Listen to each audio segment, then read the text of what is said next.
Here is what you'll do in this lesson and what you'll be able to do after this lesson. You will be able to solve problems involving direct proportion using ratio or unitary method. You will be able to divide quantity into parts according to a given ratio, and you'll be able to solve problems using inverse proportions. Firstly, what exactly is direct proportion?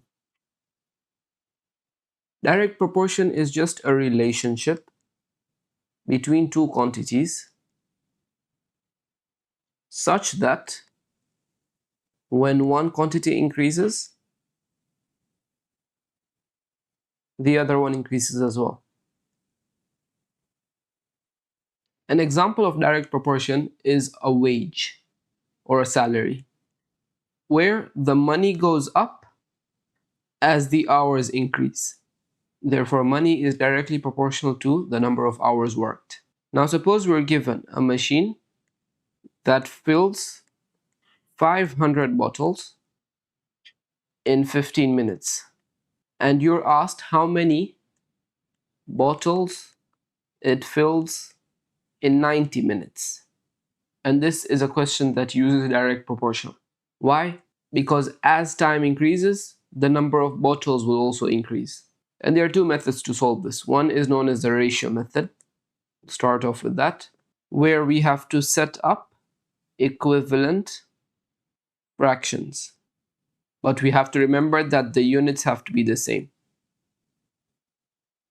So we'll write it like this. The number of bottles, which we're finding, so x bottles over 90 minutes is equal to 500 bottles over 15 minutes.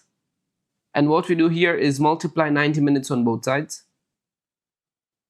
and we end up getting x bottles is equal to 500 times 90 divided by 15, which just gives us 3000 bottles. So if the machine could fill 500 bottles in 15 minutes, it would be able to fill 3000 bottles in 90 minutes. And that is using the ratio method. The second method is known as the unitary method.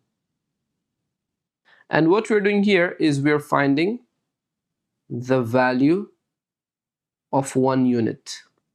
So in this specific example, you'll be finding the value, meaning the number of bottles that are produced in 1 minute.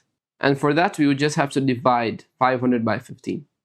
500 bottles in 15 minutes. So if we divide by 15, we will get that it is 33.3 recurring bottles per minute. This right here is known as the constant of proportionality.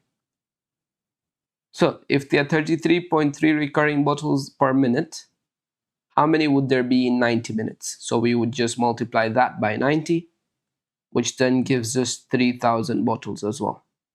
So these are two methods of solving a question that involves direct proportion. The more common one that's used is the unitary method, where you're told to find the constant of proportionality alongside that as well.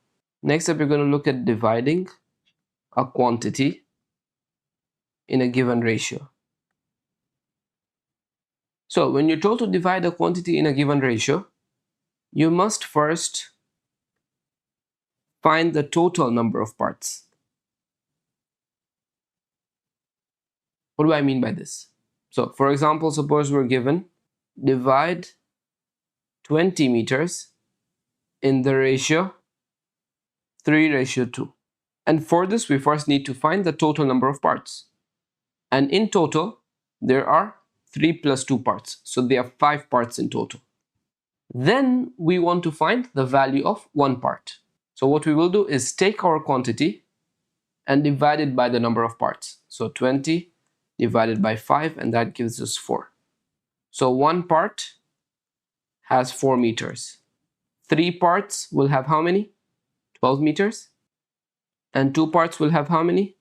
8 meters. So we divided 20 meters in that ratio. We can take a look at another example where suppose tin is ratioed to copper in the ratio 8:3. So that says that there are 8 parts of tin for every 3 parts copper. Now we're asked how much tin is needed for 36 grams of copper. And this is a case of direct proportional as well. Why? Because as copper goes up, tin also has to go up. So we can set up using the ratio method because we have been given a ratio. So tin over copper is equal to 8 over 3. The amount of copper is 36 grams. So tin over 36 grams is equal to 8 over 3. Multiplied by 36 grams on both sides.